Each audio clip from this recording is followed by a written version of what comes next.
नमस्कार प्यारे मित्रों, वेदना चैनल में आपका स्वागत है। मेरी आज की कहानी है यही तो रीत है। मैंने उस दिन अपनी बीवी से कह दिया, देखो शादी के 40 साल तुमने मेरी लाइफ कंट्रोल की। आज मैं अपनी ज़िंदगी की लगाम अपने हाथों में वापस ले रहा हूँ। आखिर आज मैं रिटायर जो हो रहा हूँ, मैं तय करूँगा कि मुझे कौन सी कमीज पहननी है रिटायरमेंट फंक्शन में। कमला मुस्कुराई, बोली, चिट्ठी लिख देना, सोचूंगी। चिट्ठी लिख देना ये मेरा और मेरी पत्नी का बहुत पुराना जोक है। मैंने सारी ज़िंदगी पोस्टमैन की नौकरी जो की है। पहले हम लखनऊ में रहते थे, वहीं जहां मेरी और कमला की शादी हुई थी। फिर वही शहर याद आ गया। यहाँ पोस्ट ऑफिस में सारी ज़िंदगी गुजार दी थी। मैं चिट्ठियाँ शॉर्ट करता रहा और मेरे चारों ओर दुनिया बदल गई। बच्चे फराटे से इंग्लिश बोलने लगे थे। लोगों ने फ्लैट्स में रहना शुरू कर दिया था। न जाने कब परिवार बिखरने लगे। माँ बाप एक घर में, बेटे बहू दूसरे में। मैं समझ नहीं पाता था कि घर छोटे हो गए थे या दिल। गनीमत थी कि मेरा परिवार ऐसा नहीं था। मेरा बेटा सुनील अपनी पत्नी और बच्चे के साथ हमारे साथ ही रहता है। सुनील बड़ा ब्राइट लड़का है, बड़े दफ्तर में बड़ा अफसर बन गया है अब तो। पर छोटा है लेकिन काम चल जाता है। घर छोटा है लेकिन काम चल जाता है। मेरा पोता सरल अपने नाम का बिल्कुल उल्टा है। उसके स्कूल का कोर्स, उसके गिटपट बोलते कार्टून कैरेक्टर की भाषा। 8 साल का हो गया है। मुझसे दोस्ती तो अभी भी नहीं हो पाई है। क्या करूं? बोरिंग बुढ़ा जो हूं। सोचता हूं अब रिटायरमेंट के बाद घर पर ज़्यादा वक्त बीतेगा तो अपने पोते से दोस्ती कर लूँगा। मैं और कमला उसे कहानियाँ सुनाएंगे, वही पंचतंत्र की कहानियाँ सुनाऊंगा जो मैं सुनील को सुनाया करता था। तेनालीरामा और बीरबल की कहानियाँ भी। मैंने देखा मेरे पोते महाशय ड्राइंग रूम में बैठे हैं अकेले। मैं सरल के पास गया। मैंने कहा, सरल बेटा, मैं आज रिटायर हो रहा हूँ। मैं आपको रिटायरमेंट पे गिफ्ट देना चाहता हूँ। आप मुझे चिट्ठी लिखकर बता देना कि आपको क्या चाहिए। सरल ने मुझे देखा, एक पल बाद बोला, आप कितने आउटडेटेड हो दादाजी। आजकल चिट्ठी कौन लिखता है? आपका टाइम गया। हाँ, शायद मेरा टाइम चला ही गया था। शायद मेरा टाइम तभी चला गया था जब लोगों ने चिट्ठियाँ लिखनी बंद कर दी थी। कभी अंतर्देशीय पत्र पर लोग हाथ से चिट्ठी लिखते, कभी उसमें राखी बंद होकर आती थी और थोड़ा सा रोचना। पता नहीं आप में से कई लोग समझते होंगे या नहीं। रोचना मतलब टीका, यानी कुछ चावल के दाने और जरा सा सिंदूर या हल्दी। जब कभी कोई बुरी खबर होती, कोई गुजर जाता था, तो पोस्ट कार्ड का कोना फाड़ दिया जाता था। चिट्ठियाँ इस देश की जान होती थी। हमारे हाथों से लिखा हुआ हमारा ही एक जरा सा टुकड़ा, सैकड़ों हजारों किलोमीटर दूर बैठकर भी हमसे बातें करता हुआ, हमारी आंखों में आंखें डालकर कहता हुआ, तुम कब आओगे। फिर एक दिन कंप्यूटर और इंटरनेट का ज़माना आ गया था। लोग ईमेल करने लगे थे, हाथ के बजाय मशीन से खत लिखने लगे। हम और शायद हम यूं भी इंसान से मशीन बनते जा रहे थे। मेरे घर को ही देख लीजिए। बहू दिव्या भी बहुत अच्छी है, बीएड की तैयारी कर रही है। खैर, मैंने अपने कमरे में 6 कमीज़ें बार बार बदलने में करीब 20 मिनट लगाए और आखिरकार बीवी को मदद के लिए बुला ही लिया। कमला मुस्कुराते हुए ऐसे आई जैसे ओलंपिक में कमीज चूज करने की कैटेगरी में गोल्ड मेडल मिल गया। सुनील बड़ी मेहनत करके यहाँ शहर में यूनिवर्सिटी में एमबीए कर पाया और किसी बड़े बिजनेस स्कूल में भेजने की तो मेरी हैसियत ही नहीं थी। जितनी उम्मीद कर सकता था उससे कहीं ज़्यादा किया मेरे बेटे ने। एमबीए के बाद उसे नौकरी भी मिल गई। अच्छी तनख्वाह मिलती है मेरे बेटे ने मुझे मेरी बेटी की चिंता नहीं करने दी। लीजिए, फिर मेरी मेज पर एक चिट्ठी पड़ी थी। मेरे बेटे सुनील ने लिखी थी। लगता है हैप्पी रिटायरमेंट वाला कार्ड था।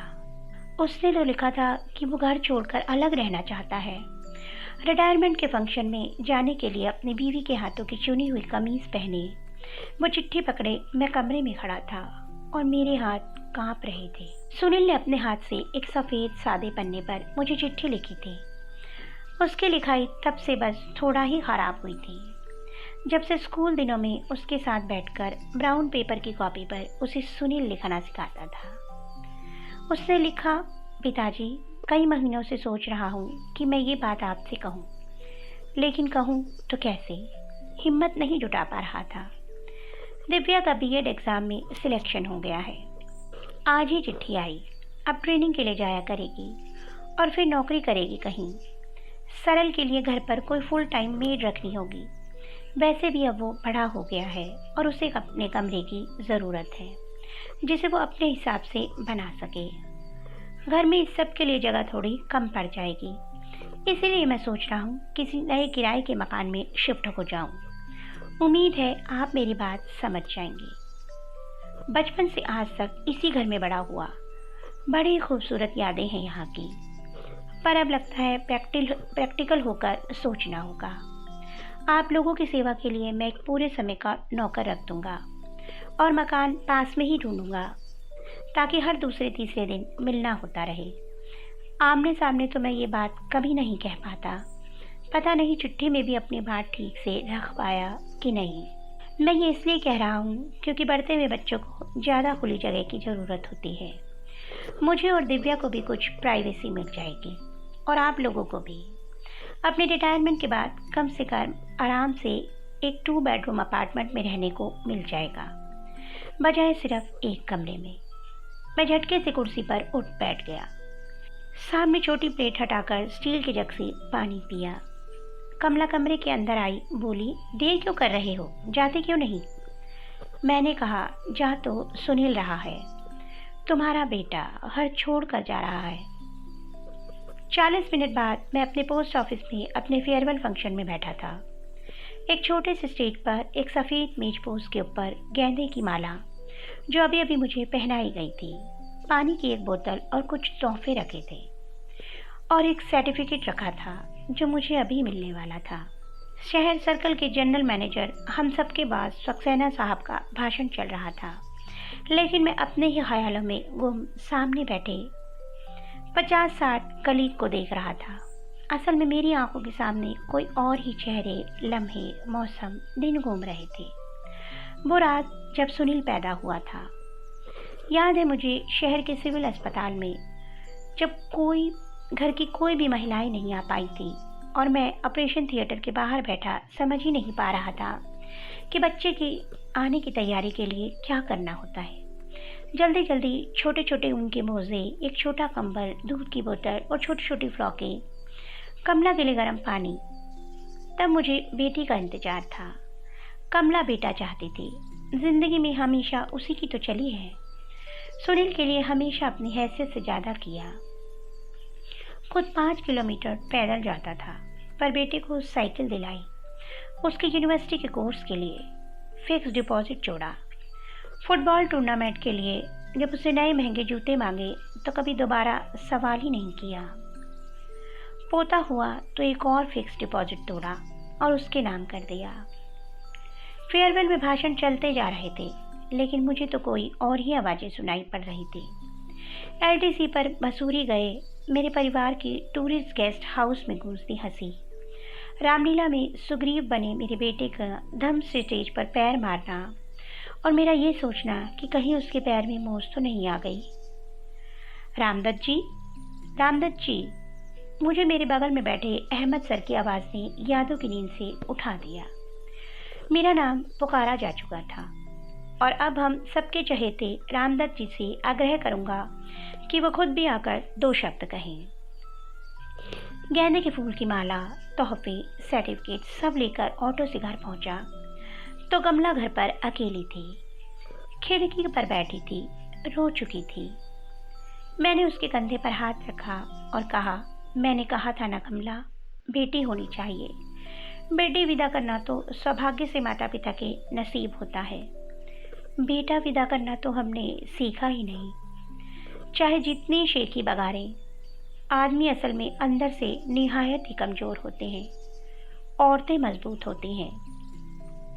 तकलीफ चाहे अंदर ही अंदर सहती रहें, टूटती रहें, पर बाकी सबको जोड़ कर रखती हैं। कमला ने मुझे देखा और बोली, चाय पियोगे? शाम हो गई। सुनील और दिव्या लौटकर घर आए। सरल खेलकर वापस आ गया। खाने पर मुझे बुलाया गया। मैं चुपचाप अपना खाना खाता रहा, किसी से कोई बात नहीं की। सुनील ने कहा, पापा। मैंने उसे तकलीफ में डूबी हुई आंखों से देखा, जैसे कह रहा हो, तुम भी सबके जैसे निकले बेटा। मैं खाना आधा छोड़कर अंदर चला। दिन भर से आंखों में रुके हुए आंसू निकल ही पड़े थे। कमला बगल में बैठ गई, मेरा हाथ अपने हाथों में थाम लिया। मैंने कहा, उसने एक बार भी नहीं सोचा, बस छोड़ कर जा रहा है हमें। कमला ने मुझे एक तकिया देकर आराम से बिठाया, फिर बोली, क्या गलत कर रहा है वो? मैंने हैरत से कमला को देखा, हाथ खींच लिया, कहा, कमला क्या बात कर रही हो तुम? हमने क्या क्या किया है उसके लिए? कमला ने सीधा मेरी आंखों में देखा और कहा, तो कौन सा एहसान कर दिया? हमने माँ बाप होने का फर्ज निभाया है बस।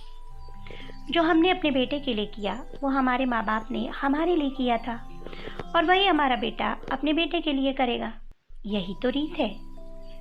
मैंने कहा, पर वो घर छोड़कर जा रहा है। कमला बोली, तुमने भी तो गांव छोड़ा था ना, तुम्हारे पिता को भी ठेस लगी होगी। अरे मैंने नौकरी छोड़ने के लिए, अपने घर पैसे भेजने के लिए घर छोड़ा था। वो कहता है प्राइवेसी चाहिए, जैसे तुम हम पहरे रखे हैं उस पर। कमला ने कहा, ज़माना बदल गया है, हमें भी बदलना होगा, और ज़रूरी नहीं है कि हर बदलाव बुरा हो। बेटा दूसरे घर में जा रहा है, इसका ये मतलब नहीं कि वो हमसे प्यार नहीं करता है। तुम भाग्यशाली हो, तुमसे इतना अच्छा बेटा मिला। खुदगर्ज मत बनो, जिसमें उसकी खुशी है उसमें ही हमारी खुशी है। थोड़ी देर बाद मैं ड्राइंग रूम में गया, सब लोग बैठे थे। मेरे आते ही चुप हो गए। मैंने सरल से कहा, सरल बेटा, पोस्टमैन दादाजी को ईमेल करना नहीं सिखाओगे? वास्तव में दोस्तों, ऐसा कोई ज़रूरी नहीं है कि हर बदलाव बुरा ही हो। कभी कभी कुछ बदलाव हमारे अच्छे के लिए भी होते हैं, और उन्हें करने में कोई बुराई नहीं। तो दोस्तों, आपको मेरी कहानी कैसी लगी कमेंट बॉक्स में अवश्य बताइएगा। अगर आपको मेरी कहानी अच्छी लगी तो मेरी कहानी को लाइक कीजिए, और प्लीज़ मेरे चैनल को सब्सक्राइब कीजिए।